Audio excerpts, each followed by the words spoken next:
ৰজা ৰাইজৰ সহায় ভালে পাইছো আৰু সহায় কৰিও ভাল পাই আছো কাৰণ আমাৰ এই চিলাপথাৰ মানে সঁচাকে এনেকুৱা এটা জেগা মানুহ ডক্তৰ বিচাৰিবলৈ মানে আৰ্জেণ্ট সময়ত ইয়াত পোৱাই নাযায় বিশেষকে ডিব্ৰুগড় মেডিকেলত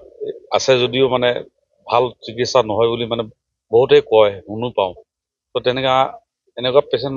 বহুত ধৰণৰ পেচেণ্ট বিভিন্ন ধৰণৰ বেমাৰ লৈ পেলাই মোৰ ওচৰলৈ আহে তেতিয়া তেখেতবিলাকক মই ইয়াৰ পৰা ৰেফাৰ কৰোঁ একদম পুৰা প্ৰিপেৰেশ্যন কৰি পেলাই হায়দৰাবাদলৈ তো অহা যোৱা লোৱালৈকে গোটেইখিনি দায়িত্বটো মোৰ থাকে একদম ৰুমলৈকে একদম ঘৰলৈকে থকালৈকে ডক্টৰ এপইণ্টমেণ্টলৈকে মই ইয়াৰ পৰা কৰি দিওঁ আৰু ধুনীয়াকৈ সিহঁতে ট্ৰিটমেণ্ট কৰি পিনি ইয়ালৈ গুচি আহে আজিলৈকে যিমানখিনি পেচেণ্ট গৈছে চব ছাকচেছফুল হৈ গুচি আহিছে আৰু উন্নত ট্ৰিটমেণ্টটো পাইছে ভাল চিকিৎসা হৈছে আমাৰ এই যশোদা হস্পিটেল মই গোটেই ইণ্ডিয়াত হস্পিটেল বহুত দেখিছোঁ কিন্তু যশোদা হস্পিটেল ভাল মাল্টি স্পেচিয়েলিষ্ট হস্পিটেল মই দেখা নাই ইণ্ডিয়াত আপুনি চাব পাৰে 700 ডক্টৰ 4000 বেড ইণ্টাৰনেশ্যনেল এৱাৰ্ডনেছ হস্পিটেল